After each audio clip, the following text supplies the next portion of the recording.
káàárọ̀ ẹ káàsán ẹ kú ìyálẹ̀ta baálé eléyìí mo kí yín ìyálé eléyìí mo kí yín a ti jáde nílé láàárọ̀ yìí àní jáde lékú lọ́wọ́ àní jáde lé àrùn lọ́wọ́ ọjọ́ wọn ní pa wọ́n ẹrù tí ẹ ṣe tiwa ayé ò ní dì kalẹ̀ fún wa àti máa yé o ayé náà sì ti mọ̀ wá ọlọ́run ò má jà yé ọfà ayé hàn wá o àmín. Orúkọ mi ní Lukman ọmọ Àyẹ́dàrẹ́ bàbá ọgbọ́n ọmọ ọ̀dọ̀ àgbà. Ẹ wá nǹkan kan fìdílé tàbí kẹ fìdílé nǹkan. Ẹ jẹ́ àjọ jàlùbáríkà tó wà lára ewé òdú. Àwọn míì á pè ní ẹ̀fọ́ òdú, àwọn ẹlòmíì á pè ní ewé òdú. Mi wàá mọ orúkọ tẹ́yìn pè lọ́dọ̀ yín, ewé náà rè. Òun ni. Ẹ ti rí. Ẹ ti rí ewé òdú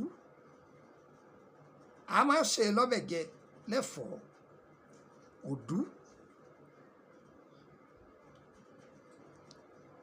kò sí ohun tí ayé kì í rí bá ní jà wọn a máa fi ọ̀rọ̀ ẹnu bá ní jà wọn a máa tibi ọmọ bá ní jà tí o bá ní ẹ̀bùn kan tí ẹ̀bùn náà ti ń jó wèrèwèrè lára rẹ ayé a máa ti bẹ̀ báyàn jà ẹ tẹ̀lé mi ká lọ. Ẹ rí i pé ògo ẹlòmíì da ìràwọ̀ rẹ̀ da ìṣẹ̀dá tó gbé wáyé ìṣẹ̀dá tó da ni ìwà rẹ̀ láyé ó máa fi bá a jà ẹ gbọ́ mi yé o ẹlòmíì máa sọ pé ogun wo ni wọ́n ń jà wọn kí ló dé táyé ń jà wọn lógun ìwà ẹ̀ ibẹ̀ ni wọ́n ti mú gbogbo ẹlòmíì ṣe dáa tọ́mọ̀ yìí pé òun ò ní ṣòro àti jẹun ọ̀nà owó ọ̀wà sáà ni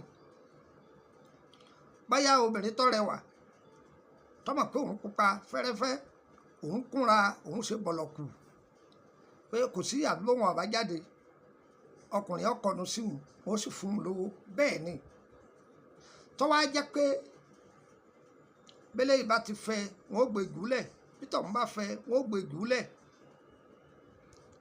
ó ṣe rẹwà tó tọ́jẹ́ pé ìwà rẹ̀ nísìnyí kó bá ẹlòmíì wọ́n fi àmì burúkú sí i lára ni tọ́jẹ́ pé àmì yìí ni wọ́n máa jábọ́ ní ojú ọmọ àṣìṣe ẹ̀fọ́ òdú yìí àwọn àgbàlagbà máa ń lò ṣẹ́ǹgbọ́ wọn a máa lò ó láti fi mú irú ìṣòro bẹ́ẹ̀ kúrò lára ọmọ èdè ènìyàn. Oníṣáwò lọ tọ́jú ewé ẹ̀fọ́ òdú yìí tútù mìnìmìnì ẹ̀gún odó ẹ̀dá sódó ewé olóòórùn gọ̀ òun lẹ̀ ń wò sí kejì yìí ewé olóòórùn gọ̀ ní lórí fídíò yìí ẹ̀gún papọ̀ mọ́ ṣé ń gbọ́ tẹ́ bá ti pa ewé méjèèjì pọ̀ ẹ̀gún dáadáa ẹ wá fi lọ́fíńdà tó lóòórùn sí ẹ fi ọṣẹ funfun kó ẹni kólúwa rẹ̀ ó máa fi wẹ̀ yóò máa fi wẹ̀ lálẹ́ sùn yóò sì máa wẹ̀ láàárọ̀ ayé rẹ̀ ó nítumọ̀ kò jẹ́wé méjì yẹn lọ èmi èé fún yẹn lóògùn gọ́gù o táwọn bàbá wa ń lò tí wọ́n fi ń ra àwọn èèyàn kalẹ̀ táyé sì ń ṣàdúrà fún òun ni mo fún yín òun ni mo fi iṣẹ́ kan sílẹ̀ aporó ọ̀fà tó jẹ́ oní ẹ̀fọ́ yẹ́rin ọ̀pọ̀lọpọ̀ kàákún nínú wọn fídíò mi ni arábìnrin kan pè mí láti Ghana ó lóun ti wà nínú ìṣòro ọ̀fà ọlọ́jọ́ pípẹ́ ó ní lọ́gán tóun lo kínní yìí ó ní ọ̀fà náà sì dẹ̀rọ̀ ó dohun gbàgbé ó bùn mí lówó kò tó nǹkan ní sọ ní dáhùn ó tiẹ̀ dúpẹ́ ó mọ̀ọ́re ẹ gbádùn mi ṣé àwọn pé èèyàn wà nú èèyàn ni ó tiẹ̀ fẹ̀mí ìmọ̀ọ́re hàn obìnrin kan náà pè mí láti Amẹ́ríkà ńjọ́ kan ó ní mo fi ṣe infection kan lẹ ẹ máa wo àwọn èèyàn o wọ́n wá ní iṣẹ́ infection náà ọ̀dà pọ̀ òun á tún fẹ́ gbà kan òun fẹ́ ṣe é fún àbúrò òun kan òun sì fẹ́ kẹ́ bóun sẹ́ndì ẹ̀ kẹ́ sẹ́ndì iṣẹ́ náà sí òun bóun ó ti ṣe é. Mo ní màdámù tíjẹ́ ló tẹ́ kọ́kọ́ ṣe yẹn ǹjẹ́ tí ẹ fẹ̀mí ìmoore hàn kẹ́ tí ẹ dúpẹ́. Ó ní òun dúpẹ́ náà. Mo ní lọ́nà wo? Ó nígbà tẹ́ fiṣẹ́ ẹ̀ sílẹ̀ òun wá yọ fídíò yẹn òun fún ìyá ọlọ́sùn kan bí ọ bóun ṣe é.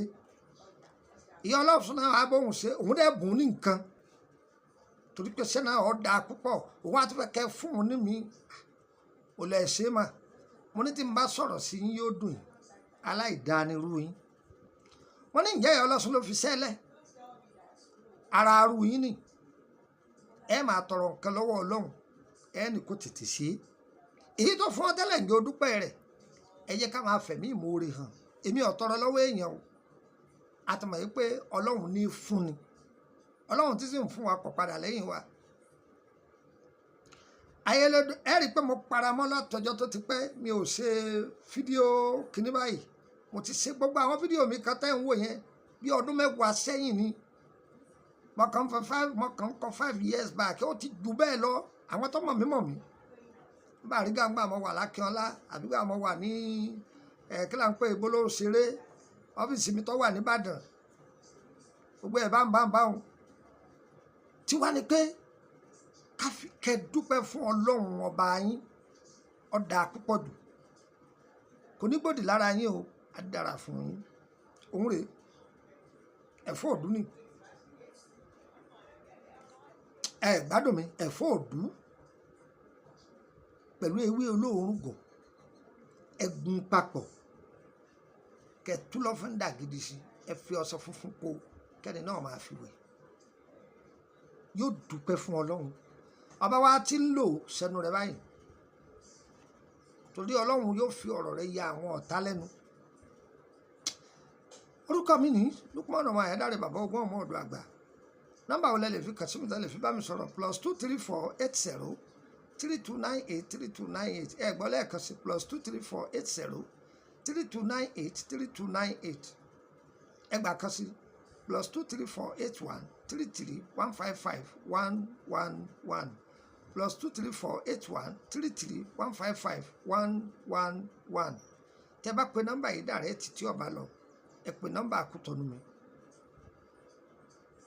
Tẹ́ bá ti pe méjèèjì tí ò lọ dàrẹ́ẹ̀tì tẹ́ pé dàrẹ́ẹ̀tì lẹ pè tí ò lọ ẹ pè mí ní WhatsApp ẹ yóò ṣiṣẹ́. Ẹ jẹun fún yín nọ́mbà àkútọ̀nù kan sí +22954651928 +22954651928 +22954651928. Yẹ́yẹ wa kò ní yẹ lẹ̀ ń ta fẹ́ Ọlọ́run ó ṣe Ọlọ́run ò ní ṣe tọ̀tọ̀ wa. Ẹ̀yin ará Abidjan kó ojú lọ́nà títí ọ̀sẹ̀ tí ń bọ̀ ó ti dá Abidjan. Yẹ́yẹ wa o kò ní yẹ lẹ̀ ire.